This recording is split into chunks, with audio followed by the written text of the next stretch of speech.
بسم الله الرحمن الرحيم والسماء ذات البروج واليوم الموعود وشاهد ومشهود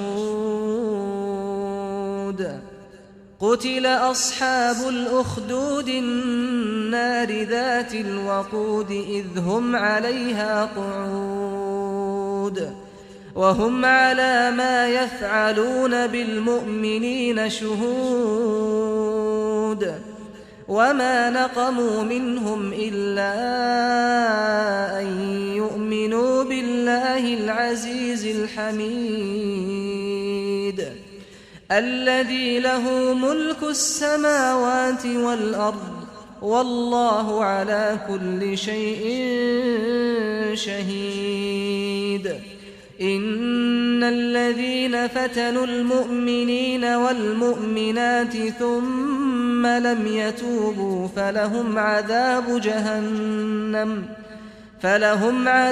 جهنم ولهم عذاب الحريق إن الذين آمنوا وعملوا الصالحات لهم جنات تجري من تحتها الأنهار ذلك الفوز الكبير إن بطش ربك لشديد إنه هو يبدئ ويعيد وهو الغفور الودود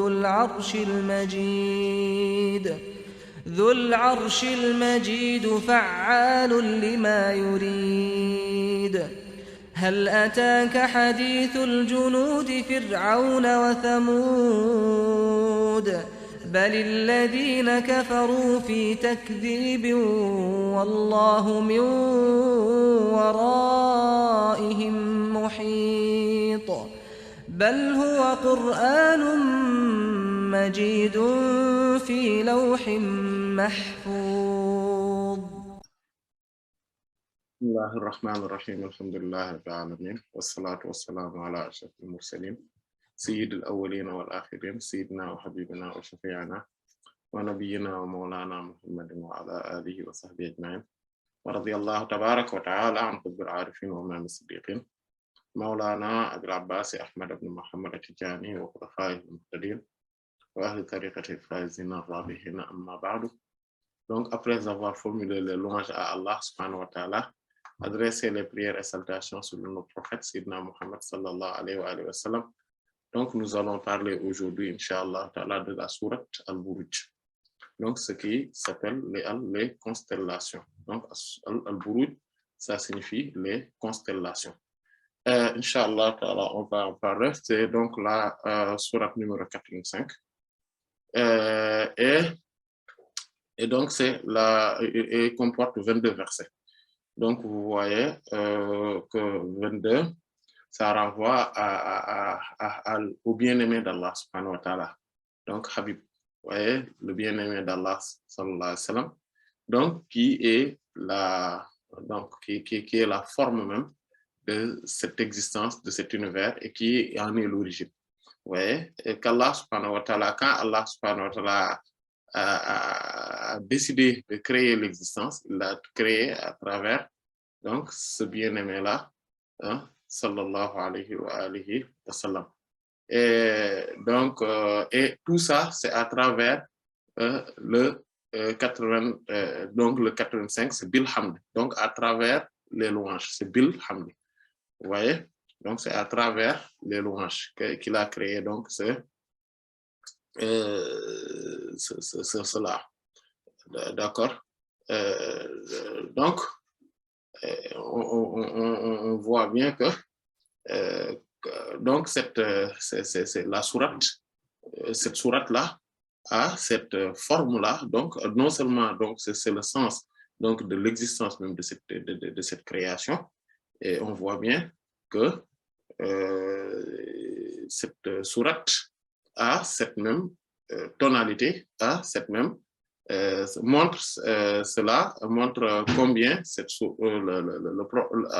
Allah subhanahu wa ta'ala a créé tout, mais à travers donc ces louanges, donc les louanges qui sont d'ailleurs le nom comme Hassan ibn Sabit radiyallahu anhu, donc ce noble sahaba, cet honorable sahaba radiyallahu anhu a dit en visant le prophète sallallahu alayhi wa sallam dans l'un de ses poèmes en disant wa shaqqa lahu min ismihi luyjil lahu fadhul arshi mahmudun wa hadha muhammadun, en disant que Allah subhanahu wa ta'ala a extrait donc du radical donc de son nom, d'accord, le nom du prophète sallallahu alayhi wa sallam, donc en disant que fadhul arsh, donc le détenteur du trône, c'est lui qui est Mahmoud, donc c'est lui qui est louangé, c'est-à-dire c'est lui qui est louangé à travers l'existence, à travers tout, par Alhamdulillahi Rabbil Alamin, donc en disant que c'est Allah subhanahu wa ta'ala qui est louangé.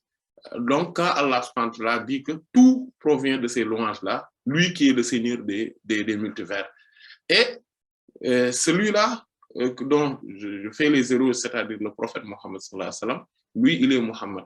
Donc, c'est lui qui est doté donc, des vertus ou des qualificatifs louangeables, un peu partout, ou bien partout dans l'existence, dans les multivers. Donc, le mot, d'ailleurs, Ahmad, c'est le plus louangé, d'accord? Al-Mahmoud, c'est le louangé. Al-Hamid, c'est le louangeant, donc celui qui loue, etc. Donc, tous ces mots, Al-Hamad, c'est le très louangeant. Donc, tout ça, ce sont des noms du prophète sallallahu alayhi wa sallam qui ont pour radical ces louanges-là. Et à travers les louanges, Allah subhanahu wa ta'ala a manifesté donc les noms et les attributs divins. Donc, vous voyez, les noms et les attributs divins tirent leur source des louanges divines dans la primordialité absolue, dans l'antériorité absolue. Donc, les louanges d'Allah exalté soit-il de l'essence divine, par l'essence divine, à travers l'essence divine, dans l'essence divine, et selon l'essence divine. Donc, c'est ça qu'on appelle, c'est ces louanges-là, donc, qui sont les origines même des noms et attributs divins, qui ne sont rien d'autre que les ou plutôt l'existence, les univers, les multivers, ne sont rien d'autre que les manifestations, donc, des noms et des attributs divins. Donc, c'est ça, si on peut résumer, on peut dire que, donc, à travers cela, donc, le corpus, la représentation de cette sourate-là, est extraordinaire à travers cela. Cette sourate, donc, qui est Al-Buruj, c'est-à-dire les constellations. Donc, nous parle globalement des constellations existantes dans l'univers. En fait, Al-Buruj, si vous regardez bien, donc cette sourate-là, Al-Buruj, Al-Buruj, ça fait 200, donc c'est 241. Donc 241, c'est en fait Al-Buruj, hein, c'est le poids mystique. Donc la valeur numérique de Al-Buruj, c'est 241. 241, c'est quoi? C'est Al-Bahr aussi, c'est-à-dire l'océan. Voilà, l'océan. Donc en fait, il y a l'océan, que nous connaissons ici, qui englobe la Terre. Il y a aussi l'océan de l'être humain, donc parce que l'être humain est fait d'eau, donc d'océan. D'ailleurs, regardez, il est plein donc de rivières, de tout ça, parce que quand par exemple l'être humain pleure, donc il y a l'océan qui déborde. Quand par exemple, vous voyez ces salives sont tellement abondantes, ces salives, qu'Allah subhanahu wa ta'ala, imaginez que l'être humain serait privé donc de tous ces microbes ou bactéries donc qui existent dans sa bouche, empêchant que les salives tombent tout le temps. Vous voyez, si ce n'était pas cela, vous allez voir quelqu'un qui a toujours donc ces salives qui tombent parce que les bactéries se sont affaiblies, etc. dans sa bouche. Vous allez voir que c'est quelqu'un qui ses habits sont toujours mouillés. Et donc, c'est parce que Allah subhanahu wa ta'ala a fait que là, il y a beaucoup d'eau là-bas. Voilà, c'est un océan. Et donc, qu'Allah subhanahu wa ta'ala a dit que Allah a créé toute espèce circulant, donc, d'abba mimma'in, donc de l'eau. Donc, c'est l'eau qui est la création. Mais il y a de l'eau primordiale. Donc, il y a plusieurs eaux. Ok? Il y a l'eau primordiale, qui est la réalité du prophète sallallahu alayhi wa sallam, c'est la réalité mohammedienne qui est l'eau primordiale. Mais il y a aussi donc plusieurs eaux, et parmi ces eaux, donc ces océans, il y a Al-Buruj, c'est-à-dire les constellations. Les différentes constellations qui existent dans l'univers, on va en parler avec le premier verset, Inch'Allah ta'ala, qui sont dans tout l'univers, il y a un grand océan, il y a des constellations. Et ces constellations-là se sont constituées de la manière suivante. Il faudrait savoir qu'il y a la Terre. En dessous de la Terre, en dessous de la Terre, en bas, tout en bas, au fond, tout au fond. En fait, Allah nous a parlé de 7 cieux et de 7 terres. Les 7 cieux sont clairement définis dans plusieurs versets où il nous parle sab'a samawat. Donc 7 cieux. Et il met le ciel au pluriel. Les cieux, il le met au pluriel dans plusieurs versets. As-samawat, khalaq as-samawati wal ard. D'accord? Il a créé les cieux, mais à chaque fois la terre, il en parle. Allah subhanahu wa ta'ala ne le met jamais au pluriel. Il dit wal ard et la terre. Donc il le met toujours au singulier.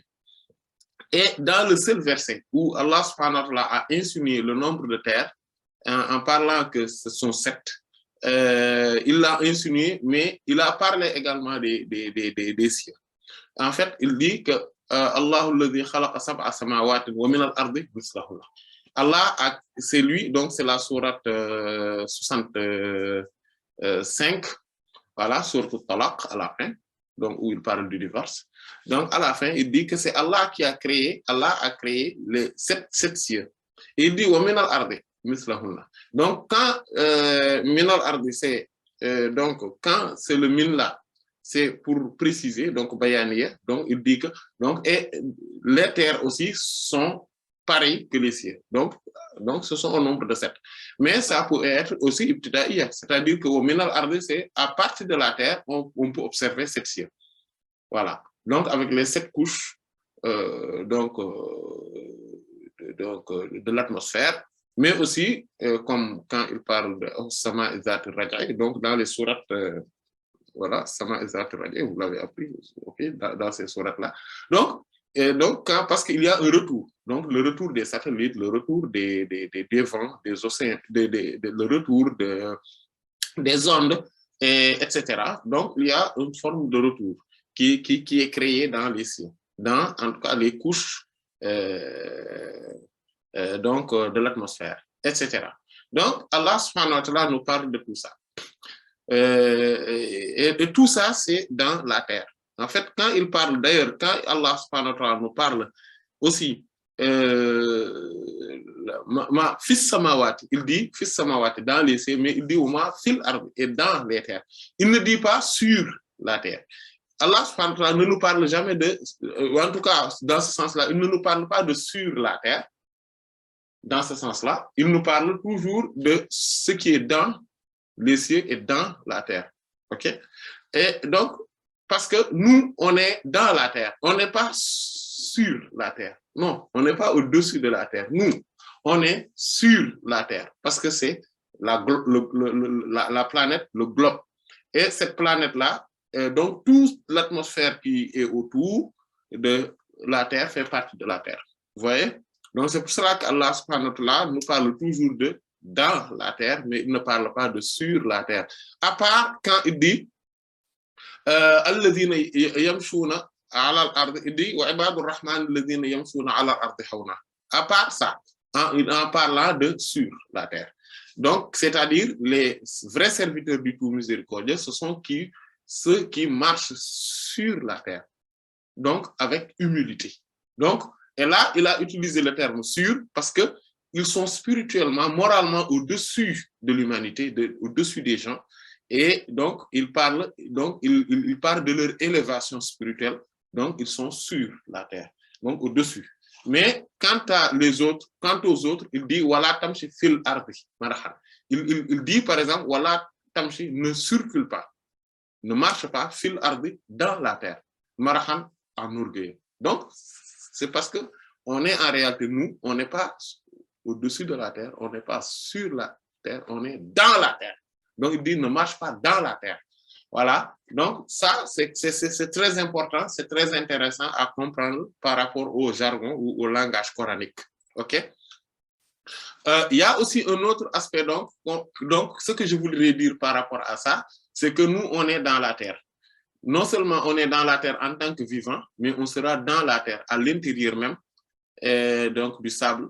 Là, on sera, ce n'est pas que la terre en tant que globe, on sera à l'intérieur de la terre maintenant en tant que sable, donc au fond de la terre. Et là-bas, il y a ce qu'on appelle donc les tombes. Voilà. Et maintenant, en tant que, donc on va peupler la terre en tant que vivant, mais en tant que mourant, en tant que donc des gens mortels, voilà, qui sont décédés. Et Allah subhanahu wa ta'ala nous parle aussi, donc pour parler de ça, en fait, nous, on est sur la terre, on est dans la terre. Donc, la terre, c'est quoi? C'est donc c'est cette planète-là, donc avec toute son atmosphère. Maintenant, à l'intérieur de la terre, au fond, à l'intérieur de la terre, nous, au fond, on a ça en dessous, donc dans une dimension, pas dans la forme, mais dans la dimension intérieure, c'est-à-dire batinique, ésotérique de la terre. En bas, on a l'enfer. Parce que l'enfer se trouve en bas. Le paradis se trouve en haut. Je vais vous en parler tout de suite. L'enfer se trouve tout en bas, au fond. Et avec cette couche aussi. Nous, la terre, on est là et on a cette terre. Parce que, donc, le verset qui l'insinue, on en a parlé, le dernier verset de la sourate 65, mais aussi, il y a un autre verset qui l'insinue, ou en tout cas, Allah, le prophète sallallahu alayhi wa sallam en a parlé, quand il dit Maniktata shibran min al-ardi tawwaqahu Allahu alayhi yawm al-qiyamati sab'a aradina. Donc, celui qui prend, donc Maniktata shibran min al-ardi zulman, donc celui qui essaie de découper, de s'approprier un pas, donc la taille d'un pas, donc d'une parcelle de terre, par injustice, Allah subhanahu wa ta'ala le lui mettra sur son dos le jour de la résurrection. Il va le porter, mais pas sur une terre seulement, mais sur les 7 terres. Donc, ce hadith-là, donc, qui est dans les Sahih de l'imam al-Bukhari et de l'imam Muslim, est évident et clair qu'il existe en réalité 7 terres comme il existe 7 cieux. Sauf que la terre, cette terre-là, nous, n'est qu'une terre, vous voyez? Mais les terres sont au nombre de 7. Mais cette terre-là, nous, que nous voyons, que nous témoignons, nous contemplons, qui est tangible par rapport à nous, donc c'est l'une des 7. Et les autres, comment ils sont? Les autres sont dans cette terre, mais sous d'autres dimensions. C'est pour cela que Sayyidina Ibn Abbas disait que les 7 cieux sont, comme le Coran le dit, donc ce sont des étages, d'accord? Ce sont des niveaux, donc des niveaux différents, donc 7 niveaux différents des cieux. Alors que la terre n'est que d'un seul niveau, ok? Mais c'est comme si c'est des tapis qui sont mis côte à côte. Donc cette terre-là et les autres terres, c'est comme des tapis qui sont mis côte à côte. Et ces terres-là sont au nombre de 7, et donc l'une est celle-là que nous voyons, et les 6 autres sont dans une autre dimension, c'est-à-dire ils sont batiniques, c'est-à-dire ésotériques. C'est pour cela qu'on voit quand Allah subhanahu wa ta'ala parle de Zulqarnaini, donc vous voyez dans la sourate 18 à la fin, il a parlé d'un roi qui est celui donc le détenteur des 2 cornes, ou le détenteur des 2 siècles, ou en tout cas des 2 générations. Donc, Zulqarnain. Et quand il parle de cela, ce roi-là, qui était croyant, il lui dit, Allah subhanahu wa ta'ala dit inna makkanna lahu fil ardi wa ataynahu min kulli shay'in sababa. Nous lui avons donné la disposition, d'accord? Donc l'autorité, la disposition sur la terre, c'est-à-dire donc la terre est dans toutes ses dimensions, dans ces 7 dimensions. Et nous lui avons donné dans toutes choses sababan, donc un moyen pour accéder à ces terres-là. C'est pour cela qu'il a accédé, il dit là où il y a hami'atil ard. Donc mashriq al-ard, c'est là où il a parlé de matla' ash-shams et maghrib ash-shams. Là où le soleil se couche, donc le couchant, là où le soleil se couche n'existe pas réellement en apparence, mais il existe dans une dimension ésotérique. Et là où le soleil aussi se lève n'existe pas quand même, le levant n'existe pas réellement exotériquement, mais il existe dans une dimension ésotérique. Et il dit que il dit que le soleil se couche dans une source d'eau bouillante et rougeâtre. En réalité, zahiriquement, c'est-à-dire dans une dimension exotérique, il n'y a pas là où le soleil se couche.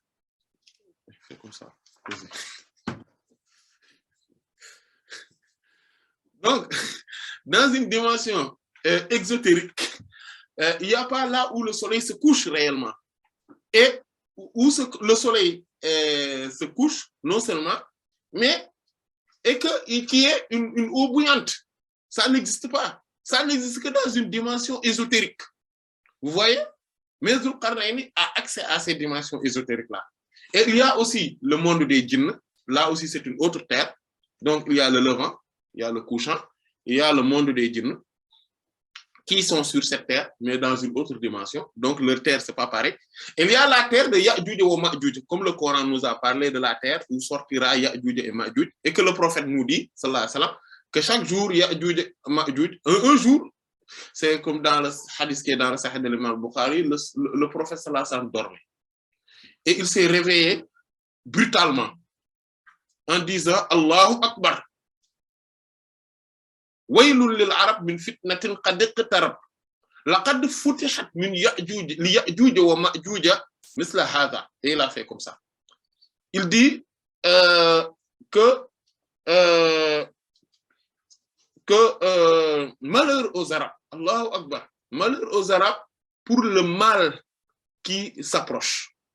On a ouvert aujourd'hui à Ya'juj et Ma'juj une brèche qui ressemble à ça. Vous voyez? Donc, les choses s'approchent.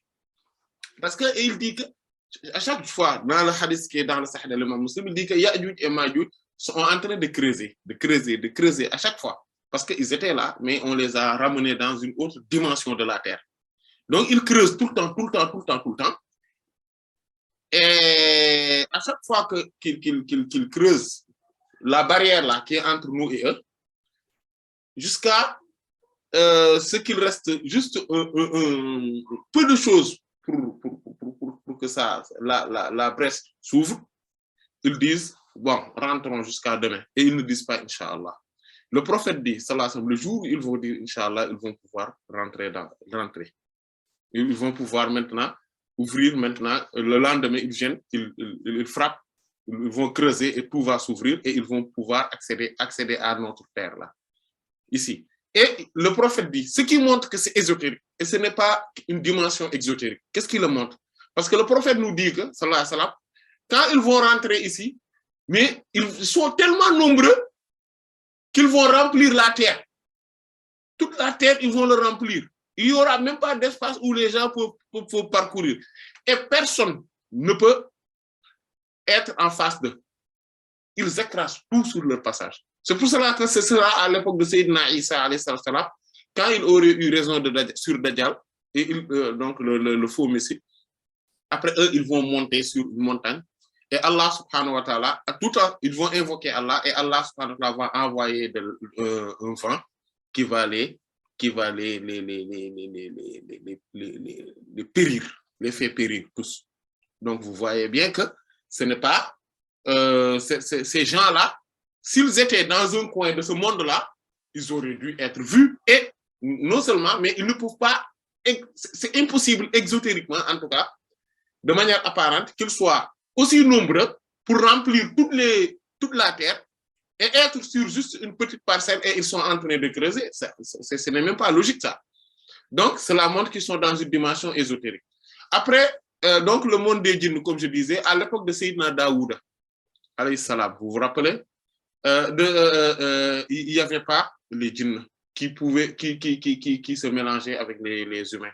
Mais à l'époque de Sayyidina Sulayman, les djinns et les humains vivaient comme nous, on vit ensemble.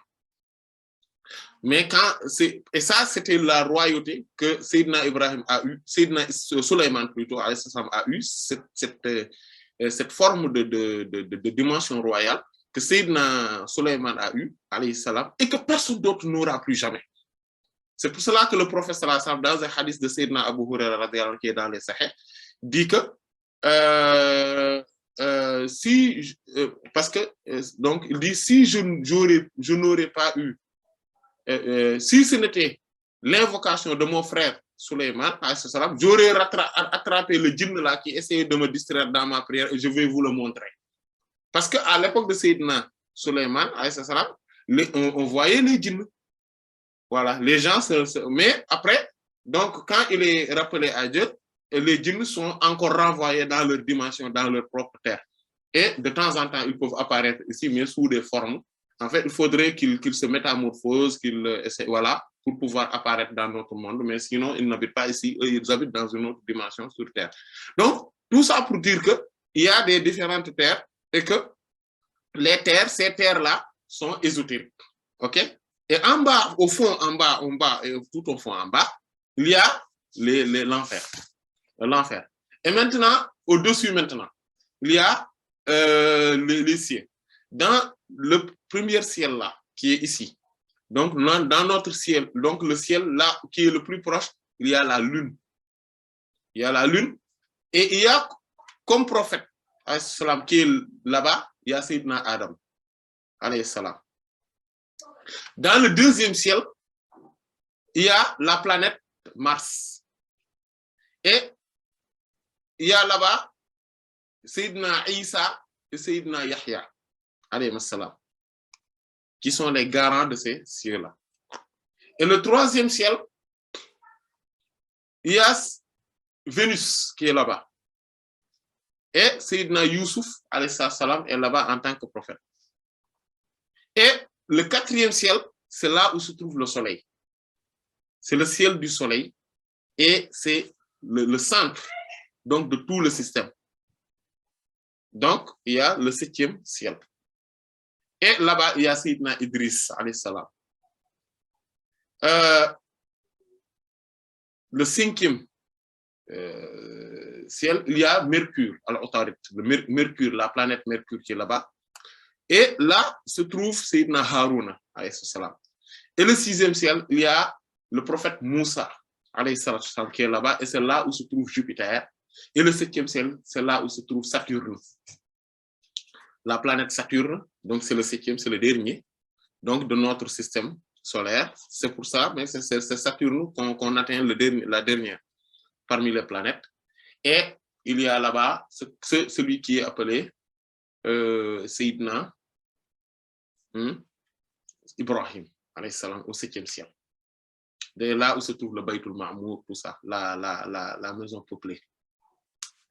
Et donc, vous voyez, chaque planète, selon ses correspondances par rapport au jour, il y a des correspondances. C'est pour cela que le lundi, c'est le jour de la lune. Donc, lundi. D'ailleurs, les Anglais, ils disent Moon Day, donc le jour de la lune. OK? Le mardi, c'est ça correspond au Mars, à la planète Mars. OK? Mars, donc le jour de Mars. Le mercredi, c'est le jour de Mercure. Le jeudi, c'est le jour de Jupiter. Le vendredi, c'est le jour de Vénus. Le samedi, c'est le jour de Saturne. Et le dimanche, c'est le jour du soleil.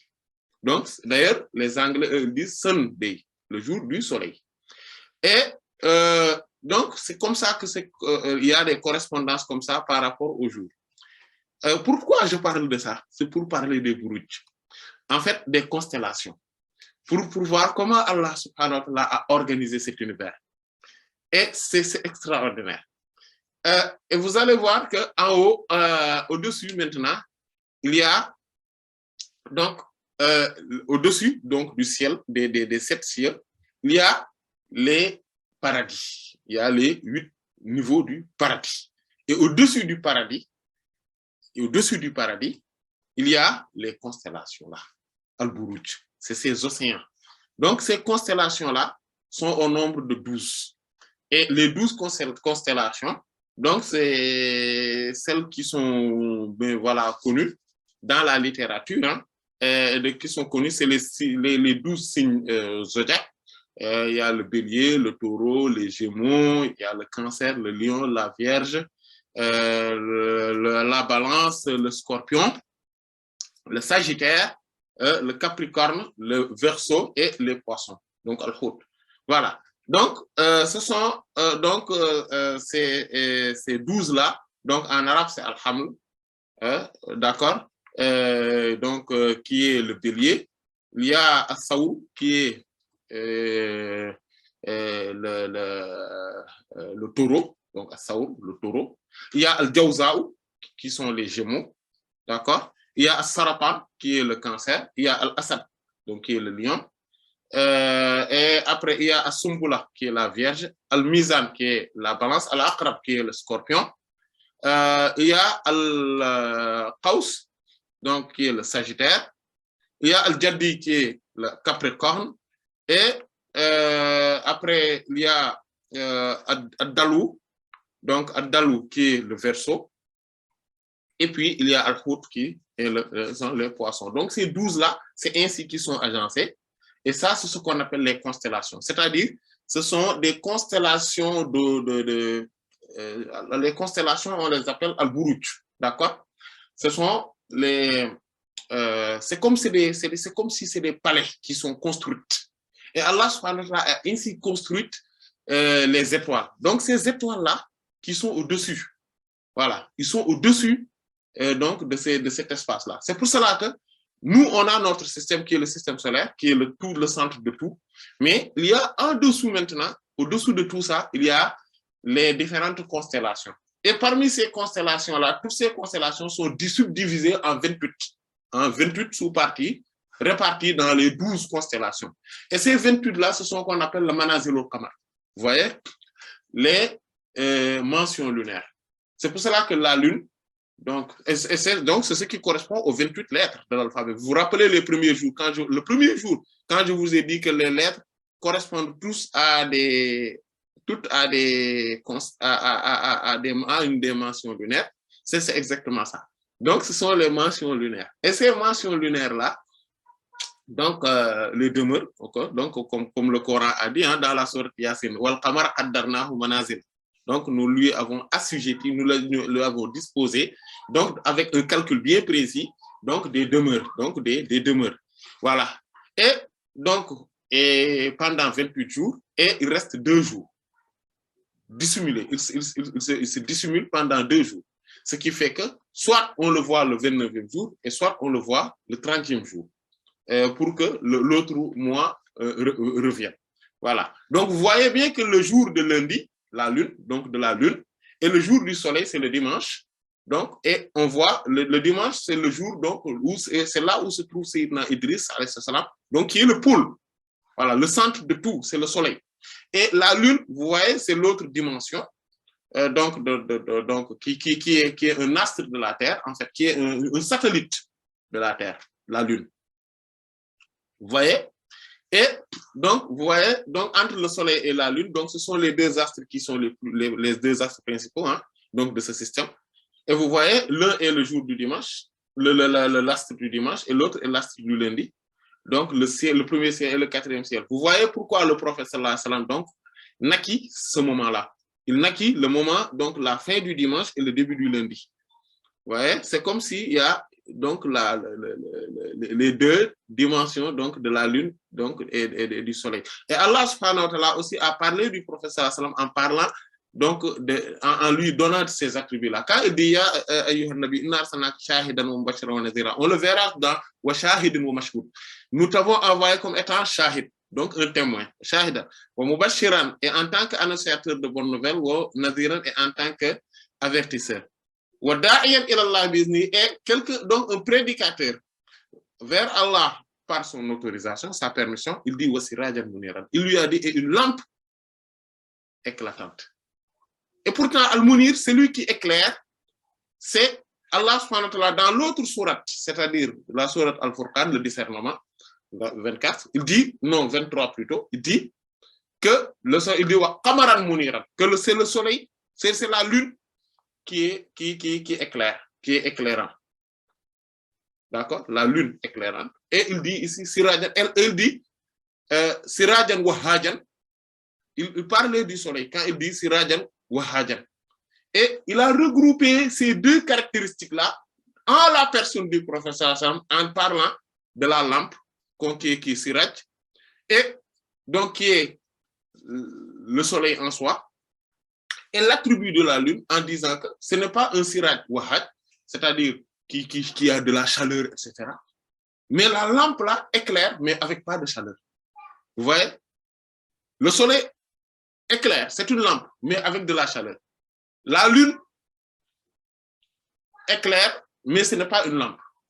Et le prophète sallallahu alayhi wa sallam est une lampe qui éclaire.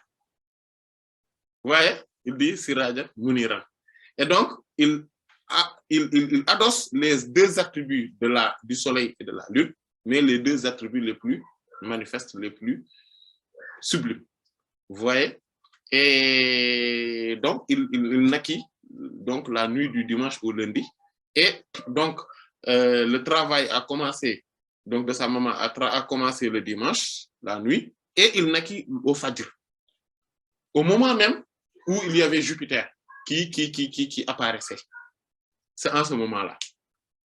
Et donc, ces 12 signes zodiaques correspondent, c'est ce qui s'appelle Al-Buruj en réalité. C'est ce que le Coran a dit Al-Buruj. C'est pour ça que je vous ai parlé de tout ça.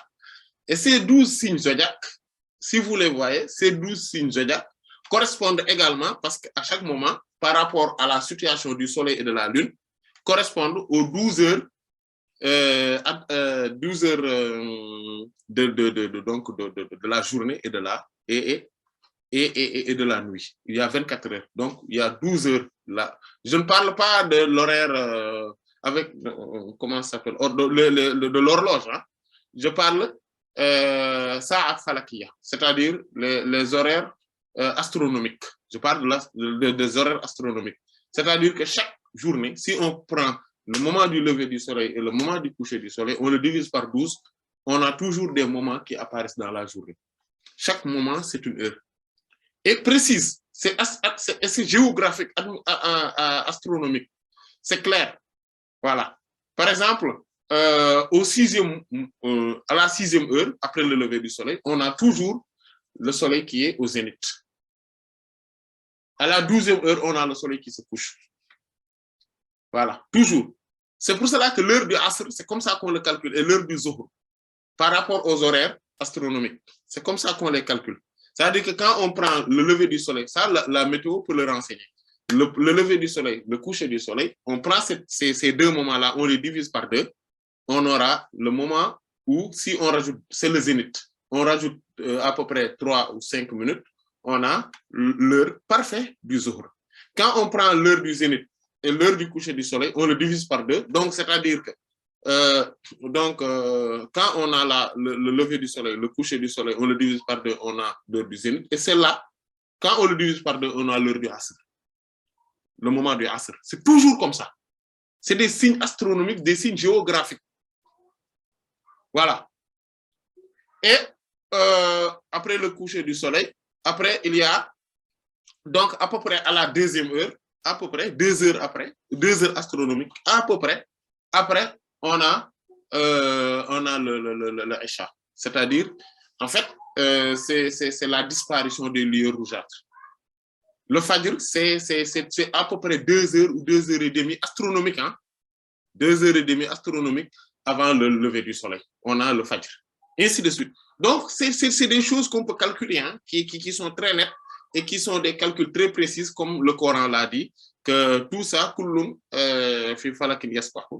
sont tous dans une orbite précise, qu'ils baignent, et tout est net. Voilà, c'est ainsi qu'Allah subhanahu wa ta'ala a organisé cet univers. Et donc, les Buruj sont au-dessus de tout. Donc, les constellations sont au-dessus. Maintenant, c'est après ces constellations-là qu'on a l'Atlas. C'est ce qu'on donc l'Atlas, comme on dit, Al-Falakul Atlas. Donc, là où, derrière, il n'y a rien, en tout cas, qui peut être accessible par les savants de ce monde-là. Les gens ne peuvent pas accéder après les Buruj. Qu'est-ce qui se passe? Parce que pour eux, là-bas, c'est le début de l'univers, c'est le début de l'existence. Mais, au-dessus de ça, il y a Al-Kursi, le piédestal d'Allah, un autre monde. Al-Kursi, le piédestal. OK? Et après le Kursi, c'est là où, donc le Kursi, c'est le lieu de l'administration divine. C'est là où on peut exprimer ici ce matignon, on peut dire. C'est là où il y a, c'est la primature, si on peut s'exprimer ainsi. Et après, au-dessus, il y a Al-Arsh. Il y a le trône. Voilà. Et le trône, c'est quoi? C'est la présidence de la République, si on peut s'exprimer ainsi. C'est l'Élysée, quoi. Voilà. Donc, vous voyez, donc, si on comprend ça, voilà, après, à travers beaucoup de choses, quand on regarde le langage coranique, on comprend beaucoup de choses après. Voilà, donc c'était une... Bon, je ne voudrais pas faire cette forme d'introduction-là. Je voudrais qu'on passe... Mais je pense qu'il fallait expliquer ça afin que voilà, beaucoup de choses puissent être plus accessibles et connaissables. Donc, si voilà, et surtout par rapport au langage coranique, comment il parle, comment il... Voilà. Donc, c'est un océan d'étoiles, en fait, Al-Buruj.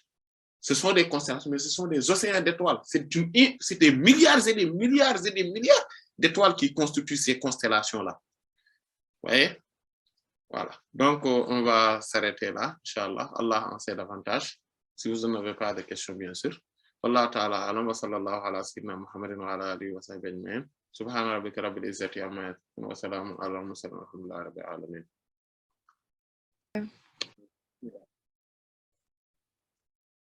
Et je vous écoute. Oui. Puis, donc, du coup, les signes astrologiques, c'est reconnu dans le Coran? Oui, c'est Al-Buruj, ce qu'on appelle, c'est ça. Mais par contre, l'usage de l'horoscope est fausse et illicite, comme le prophète sallallahu alayhi wa sallam l'a dit. Parce que ça relève de sciences qui en fait, c'est tellement complexe que seuls les véritables hommes de Dieu, les véritables saints, qui ont un niveau extraordinaire dans ces sciences-là, peuvent détecter vraiment ce qui est vrai du faux, et ils ne s'y basent pas pour parler de l'avenir des gens, ou, etc. Et c'est justement quelque chose qui est réprimé et interdit par le prophète sallallahu alayhi wa sallam, selon un hadith qui est établi dans le sunan de l'imam Abu Daoud, rahimahullah ta'ala. Donc, il faudrait comprendre que le fait d'essayer de faire de l'horoscope, par exemple, les gens, d'ailleurs, vous voyez que c'est faux, hein, ce qu'ils vous racontent dans l'horoscope. Oui, Capricorne, vous allez faire ceci, oui, Lion, vous allez, etc. Oui. Et vous voyez, les 12, aussi, ça renvoie aux 12 mois, hein, aux 12 mois, donc, parce que le soleil, en fait, tourne pendant un an, donc, en ayant des correspondances avec ces Buruj-là, avec ces Buruj, ok? Et la lune le fait en un mois, dans les 28 jours, ouais. Donc, mais, quelle que soit la situation, donc il y a toujours des choses qui sont, voilà, qui ont trait à ça, et c'est des sciences très profondes, et voilà, très profondes et très, très, très larges. Donc, faisant que si on s'aventure à ça, souvent on se trompe dans les prédictions et dans ce qu'on dit. Donc, le prophète sallallahu alayhi wa sallam ferme toutes ces portes-là, et souvent aussi, il y a donc le monde démoniaque, satanique, qui essaie de passer à travers ça pour essayer d'expliquer aux gens des choses qui ne sont pas fondées. Maintenant, cela ne veut pas dire que tout un chacun qui en parle n'en connaît rien, parce que les grands hommes de Dieu, les saints, les grands connaissants à Allah subhanahu wa ta'ala en ont des connaissances très, très, très, très profondes et très précises. D'ailleurs, c'est ce que Sayyidina Ibrahim alayhi salam, si vous vous rappelez, dans la sourate 6, quand il parle, Allah subhanahu wa ta'ala nous parle de Sayyidina Ibrahim, lui il est au 7e ciel, vous voyez. Donc, il dit que وَكَذَلِكَ نُرِي إِبْرَاهِيمَ مَلَكُوتَ السَّمَاوَاتِ وَالْأَرْضِ وَلِيَكُونَ مِنَ الْمُوقِنِينَ. Avant de parler à son peuple qui adorait les astres, vous voyez, avant de tenir un débat avec eux, Allah subhanahu wa ta'ala dit que c'est ainsi que nous avons montré à Ibrahim, alayhi salam, la royauté. Vous voyez, la grande royauté d'Allah subhanahu wa ta'ala dans les cieux et sur terre. Et afin qu'au minimum qu'il soit parmi les gens doués de certitude. Vous voyez, lui, il a cette certitude-là. Pourquoi? Parce qu'il a ces connaissances-là profondes. Et donc, à travers ça, il sait que ce que les gens là font, et en essayant d'adorer ces astres-là, ce n'est pas vrai. Mais quand même, ces astres-là ont des conséquences sur nos vies, mais sur Terre aussi. Regardez, par exemple, quand il y a la pleine lune, il y a plus, par exemple, d'appels de SAMU, d'ambulances, etc., tout ça. Ça, ceux qui y travaillent, ils le connaissent. Ils savent que quand il y a la pleine lune, il y a ça, il y a plus d'appels de ça. Il y a aussi plus de bagarres dans les foyers, par exemple. Et ainsi de suite. Pourquoi? D'ailleurs, c'est pour cela que l'imam Ibn Rushd rahimahullah considère que quand le prophète sallallahu alayhi wa sallam nous demande de jeûner les 3 jours de pleine lune, c'est justement à cause de ça, parce que la lune, ayant ses conséquences sur la circulation sanguine, donc fait que nos humeurs changent très rapidement pendant ces périodes-là. On voit également que le soleil a beaucoup d'utilité sur Terre, les astres, ainsi de suite, et que le prophète sallallahu alayhi wa sallam, c'est pour cela qu'il dit que c'est lui qui dit que nous, on a eu la pluie à cause de telle étoile, ou de, etc. Lui, il a mécru à Allah. Parce que ça, c'est des causes. Effectivement, ces étoiles-là ont des conséquences sur la végétation, ont des conséquences sur la vie des humains, et dans toutes les dimensions, ont des conséquences sur beaucoup de choses. Mais le prophète sallallahu alayhi wa sallam nous dit que remettez tout à Allah, ne remettez jamais ça à... Parce que ça, ce ne sont que des causes. Et Allah est celui qui met en place les causes. Vous voyez? Donc, c'est lui la cause principale. Musabbibul asbab. C'est lui qui met en place les causes. Donc, et ça, par exemple, quand il y a le lustre, c'est à Suraya qui apparaît, donc soit pendant l'hiver ou pendant l'été, il y a comment ça s'appelle, la végétation, ou bien les cultures, donc les cultures dans l'agriculture, je veux dire, les cultures qui mûrissent à partir de ce moment-là. Et ça, par exemple, c'est des choses qui sont connues. Et les autres, eux, donc, en adorant ces astres-là, ils n'adoraient pas les astres. Mais ils pensaient qu'il y a des esprits administrateurs derrière ces astres-là. Et c'est ce qu'ils adorent.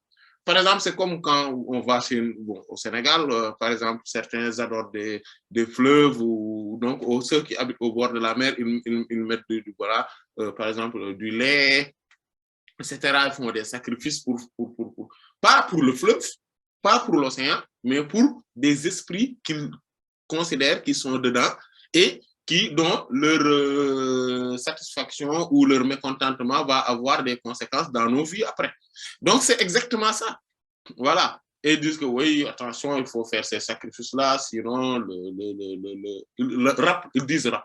Voilà, donc cet esprit administrateur donc, qui est dans ce fleuve-là va faire déborder le fleuve, et il va avoir des conséquences dans nos vies, et les gens vont commencer à circuler, et beaucoup vont tomber malades, surtout les enfants, etc., à cause de cet esprit-là qui est mécontent, des choses comme ça, vous voyez. Et maintenant, c'est cette façon de ce raisonnement-là que Sayyidina Ibrahim a voulu casser. Donc, en faisant un débat avec ceux-là qui adorent ces astres-là, en leur disant que c'est impossible qu'il y ait une autre divinité à part Allah, donc derrière ces astres-là, qui sont les esprits même de ces astres-là. Vous voyez? Après, ce que je vais aussi vous parler, ce dont je vais vous parler, il y a des anges qu'Allah a créés et qui ont des formes, donc, par exemple, du bélier, du poisson, de la balance, etc. Et qui, eux, ont eu, c'est-à-dire, ont certaines choses, rôles à jouer dans cet univers, mais sous l'ordre divin. Sous l'ordre divin. Voilà. Donc, il y a tout ça qui existe. Mais en tout cas, pour dire que se baser sur ces choses-là ou sur de l'horoscope, ou etc., ou quelqu'un qui va nous raconter je ne sais pas quoi, parce que oui, toi, ton étoile est ceci ou est cela, etc., tout ça, c'est illicite et c'est haram. Et c'est établi clairement dans des hadiths du prophète sallallahu alayhi wa sallam. Même si que la science qui tourne autour de ça, il y en a certains qu'Allah subhanahu wa ta'ala en a doté. D'ailleurs, c'est ce que Allah subhanahu wa ta'ala a parlé, a dit quand il parle de Sayyidina Ibrahim alayhi salatu wassalam, en parlant de cela. Il a parlé de cela. Mais nous, globalement, Allah subhanahu wa ta'ala a mis en place tout cela pour le commun. Il dit que et à travers les étoiles, les gens vont se guider, c'est-à-dire pour permettre de s'orienter, de pouvoir nous diriger, etc. Aussi bien quand on est sur Terre que quand on est aussi dans l'espace.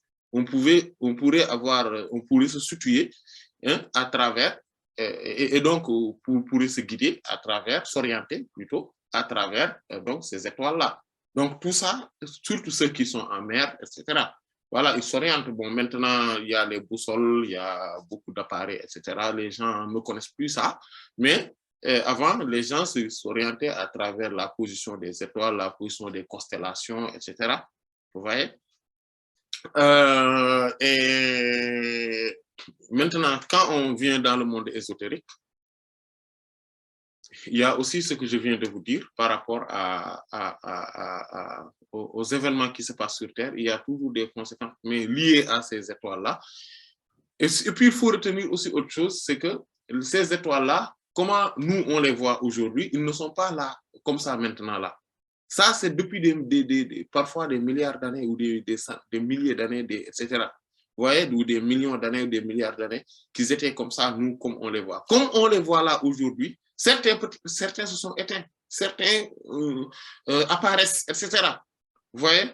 Mais c'est parce qu'il y a comment ça s'appelle, la vitesse de la lumière. Le temps que leur lumière nous arrive, parce que ils sont loin, hein, ils sont très loin. Donc, le temps que leur lumière nous arrive à nous, parfois, ça fait des milliers d'années, voire des millions ou milliards d'années. Donc, ça aussi, il faudrait le tenir en compte. Donc, et tout ça rend complexe le fait de pouvoir se baser sur ça pour prédire l'avenir des gens, etc. Tout ça. Il n'y a que ceux dont Allah a ouvert le cœur et il a déposé cette science, et a déposé les connaissances, et a déposé les principes de causalité qui sont dedans, qui peuvent en avoir des informations bien précises. Et peu sont ces gens-là. Allah en sait davantage. Donc, on se dit à la prochaine, Inch'Allah. La prochaine fois, on va parler, donc on va rentrer dans la sourate, Inch'Allah. Amin. Bismillahirrahmanirrahim. والسماء ذات البروج واليوم الموعود وشاهد ومشهود قتل أصحاب الأخدود النار ذات الوقود إذ هم عليها قعود وهم على ما يفعلون بالمؤمنين شهود وما نقموا منهم إلا أن يؤمنوا بالله العزيز الحميد الذي له ملك السماوات والأرض والله على كل شيء شهيد إن الذين فتنوا المؤمنين والمؤمنات ثم لم يتوبوا فلهم عذاب جهنم ولهم عذاب الحريق إن الذين آمنوا وعملوا الصالحات لهم جنات تجري من تحتها الأنهار ذلك الفوز الكبير إن بطش ربك لشديد إنه هو يبدئ ويعيد وهو الغفور الودود